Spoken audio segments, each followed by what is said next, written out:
So how much money can you make on Xometry? That's the question that everybody wants an answer to. My name's AJ. I run a small machine shop called Audacity Micro. I started it at the beginning of last year, and in that year of 2024, I did almost exclusively Xometry work.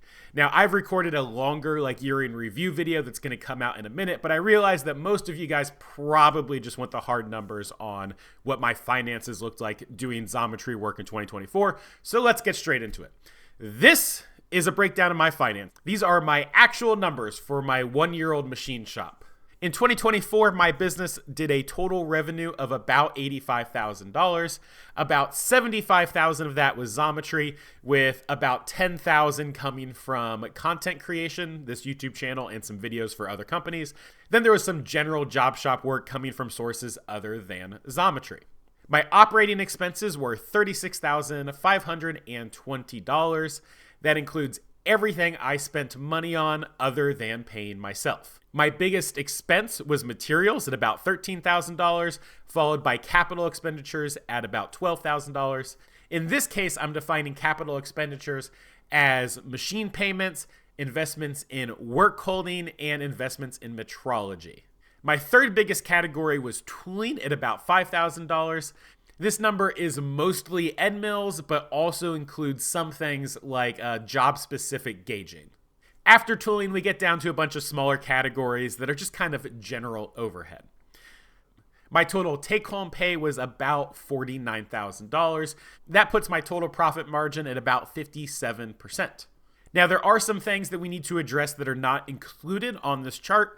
First of all, this chart is specifically cash going into my bank account and then cash leaving my bank account. This does not include things like equity growing in my machines as I pay them off, or non-cash compensation that I'm getting for work that I'm doing. So for example, I have a contract with Tormach. As part of that deal with Tormach, I get my 1500 MX for free at the completion of my contract. You could argue that I have some equity in that machine, even though I don't technically own it yet. But a true accountant would probably include some of these things in the final numbers. But for this chart, I'm specifically looking at cash. Another thing that is missing from this chart is Amazon affiliate revenue. I make approximately $200 a year with those Amazon affiliate links, but that number is so small they don't actually send me a check. They just give me Amazon gift cards. It doesn't actually hit my account, so it didn't get included in this graph. Another thing that's missing is some of my income that is not from the company, Audacity Micro. For example, I teach machining part-time. That revenue is not included in this because we're just looking at my machine shop business. So if we want to get more specific into just the Xometry stuff, ignoring the content creation that's kind of skewing our profit numbers. But if we look at just Xometry and then the materials and tooling expense for each job, so that ignores all forms of overhead, including capital investments, I run a gross margin of 70%. So if I take $100 of Xometry work, I will get 70% of those to cover my own personal compensation and my overhead, and then $30 goes to materials and tooling on average. Some jobs are better, some jobs are worse. In terms of content creation, my YouTube channel has given me about $4,000 in ad revenue this year, and I've been paid approximately $5,000 as a contractor making videos for other companies. The remaining change comes from the podcast Patreon account. Almost all of the Patreon money has been immediately reinvested back into the podcast, but I did take home a profit of about $250 from that Patreon. One more thing you may notice missing from this chart is taxes. Now, taxes are a serious expense for a small business owner, and I, of course, do pay taxes. However, my tax burden is actually very small at this point in time with this size of business.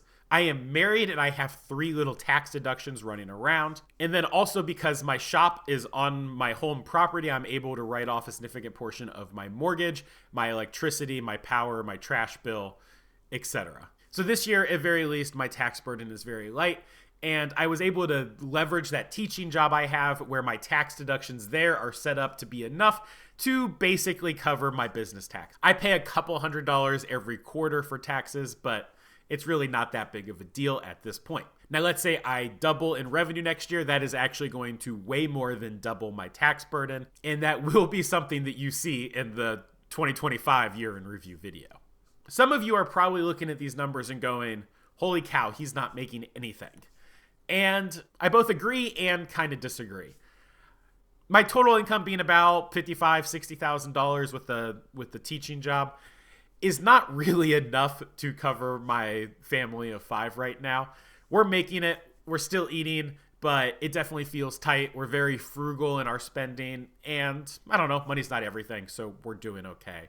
But on the flip side of the coin, this machine shop is only a year old. The fact that we're making any money in the first year is actually kind of amazing, and I'm very thankful for the amount of success that I have had. Most businesses do not make money in their first year. I'd also like to mention that in 2024, I did not take on any new debt. Yes, I had the machine payment on the Haas, which I took last year, but this year I did not take any loans, and I did not use a credit card to fund any material purchases or anything like that. It was all done entirely based off of cash.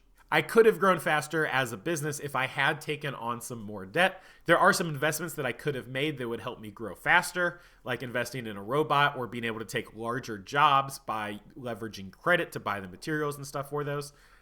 But I chose not to take on that extra risk this year. The debt conversation is, well, it's a whole nother conversation that I'm not sure I'm qualified to have at this point. Let's talk again in a couple years when we see how things ended up. But at this point, I am going to be an entirely cash business, or that's my goal at least. So what do you guys think? Did I make a lot of money? Did I not make very much money? Am I spending my money wisely? Give me some feedback. Thank you guys for watching, and I'll see you in the next video, the longer version of this video.